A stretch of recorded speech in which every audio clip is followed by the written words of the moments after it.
Hi viewers, welcome to our channel. இன்றைக்கி நம்ம சேனலில் என்ன ரெசிபி பார்க்க போகிறோன்னா, இட்லி தோசைக்கு தொட்டுக்கிற மாதிரி சூப்பரான ஒரு சட்னிங்க. 1 2 3 சட்னி. இந்த 1 2 3 சட்னி என்னென்னு பார்க்குறதுக்கு முன்னால் நம்ம சேனலை இன்னும் சப்ஸ்கிரைப் பண்ணலைன்னா கண்டிப்பாக சப்ஸ்கிரைப் பண்ணிவிட்டு பாருங்கள். கூடவே பக்கத்தில் இருக்கிற பெல் ஐக்கானில் ஆல்ங்கிறத தட்டி விடுங்க. ஸோ நான் போடுற வீடியோ எல்லாமே உடனுக்குடனே நோட்டிஃபிகேஷனாக வந்துடும். வாங்க இந்த சட்னி எப்படி பண்ணுறதுன்னு பார்க்கலாம். இதுக்கு முதல்ல ஒரு பேனில் எண்ணெய் சேர்த்துக்கலாம். எண்ணெய் சூடானோன்னு இப்போ இது கூட 3 டேபிள் ஸ்பூன் அளவுக்கு வேர்க்கடலை சேர்த்துக்கிறோம். இது கூடவே 2 டேபிள் ஸ்பூன் அளவுக்கு மல்லி சேர்த்துக்கலாம். கூடவே ஒரே 1 டேபிள் ஸ்பூன் அளவுக்கு சீரகம். 3ஐயும் இப்போ லேசாக வறுத்து விட்டுக்கலாம். 1 டேபிள் ஸ்பூன் சீரகம், 2 டேபிள் ஸ்பூன் மல்லி, 3 டேபிள் ஸ்பூன் வேர்க்கடலை. இது 3ஐயும் தக்காளி கொத்தமல்லியோடு சேர்த்து சூப்பராக ஆந்திரா ஸ்டைலில் பண்ண போகிறேங்க. இப்போ இது கூட 3 பச்சை மிளகாய் நீட்டமாக கீறி வச்சுருக்கேன், அதையும் சேர்த்து வறுத்துக்கலாம்.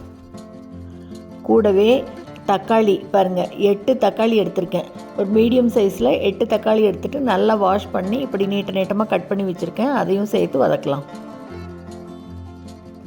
400 கிராம் அளவுக்கு இருக்குது இந்த தக்காளி. எப்போவுமே தக்காளி கொத்தமல்லி சட்னி பருப்பு போட்டு பண்ணுவோம். இன்றைக்கி பருப்பு எதுவும் சேர்த்தாமல் இந்த மாதிரி வேர்க்கடலையும் மல்லியும் சேர்த்து பண்ணுறோம். தக்காளி கொஞ்சம் வதங்கினோடனே இப்போ இது கூட கொஞ்சமாக புளி சேர்த்துட்டு நல்லா வதக்கிக்கலாம். புளியும் தக்காளியும் நல்லா வதங்கி அப்படி சாஃப்டாக வரணும். 2 பாதி அளவு வதங்கினோடனே இப்போ இந்த சட்னிக்கு தேவையான அளவு உப்பு சேர்த்துட்டு கூடவே கொஞ்சமாக மஞ்சள் தூள் சேர்த்து கலந்துக்கலாம். ரொம்ப வித்தியாசமான டேஸ்ட்டில் அருமையாக இருக்கும் இந்த சட்னி. கல் தோசைக்கு தொட்டு சாப்பிட்டோம்னா எவ்வளோ தோசை உள்ளே போகுதுன்னே தெரியாது, அவ்வளோ அருமையாக இருக்குங்க. இப்போ இது கூட நல்லா ஃப்ரெஷ்ஷாக வாஷ் பண்ணி எடுத்து வச்சுருக்கேன் கொத்தமல்லி தழை. நல்லா கொஞ்சம் தாராளமாகவே சேர்த்துக்கலாம். இப்போ எல்லாத்தையும் நல்லா மறுபடியும் வதக்கணும். கொத்தமல்லி நல்லா அப்படி சுருண்டு வந்துருச்சு பாருங்கள், போதும். இந்த அளவு வதக்கணுன்னே இப்போ மூடி போட்டு ஒரு 2 நிமிஷத்துக்கு நல்லா மூடி வச்சிடலாம். தக்காளி இன்னும் நல்லா சாஃப்டாக வரணும். ஒரு 2 நிமிஷம் கழித்து மறுபடியும் பார்க்கலாம்.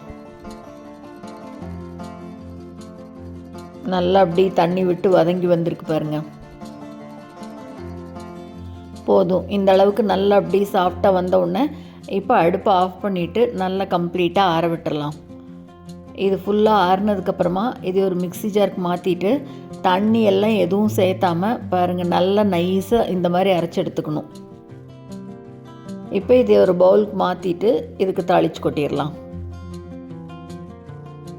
கரண்டியில் எண்ணெய் விட்டுருக்கேன். எண்ணெய் சூடான உடனே கடுகு சேர்த்துட்டு கடுகு பொரிஞ்ச உடனே கூடவே 1 டீஸ்பூன் அளவு கடலைப்பருப்பு, 1 டீஸ்பூன் அளவு உளுத்தம்பருப்பு, 2ஐயும் சேர்த்துட்டு நல்ல பருப்பு பொன்னிறமான உடனே அடுப்பை ஆஃப் பண்ணிவிட்டு ஒரு கொத்து கருவேப்பிலை சேர்த்துட்டு எல்லாம் நல்லா பொரிஞ்ச உடனே எடுத்து இந்த சட்னி மேலே கொட்டிடலாம். அவ்வளோதாங்க, இட்லி தோசைக்கு தொட்டுக்கிற மாதிரி செம்ம டேஸ்டியாக 1 2 3 சட்னி ரெடி ஆயிடுச்சு. அதுவும் நல்ல புளிப்பு காரத்தோட ஆந்திரா ஸ்டைலில் ரெடி ஆயிடுச்சு. சூப்பரான இந்த சட்னியை நீங்களும் செஞ்சு பார்த்துட்டு மறக்காமல் கமெண்ட்டில் சொல்லுங்கள். இந்த வீடியோ உங்களுக்கு பிடிச்சிருந்ததுன்னா லைக் பண்ணுங்கள், ஷேர் பண்ணுங்கள், கமெண்ட் பண்ணுங்கள். மறக்காமல் நம்ம சேனலை சப்ஸ்கிரைப் பண்ணுங்கள். தேங்க்ஸ் ஃபார் வாட்சிங்.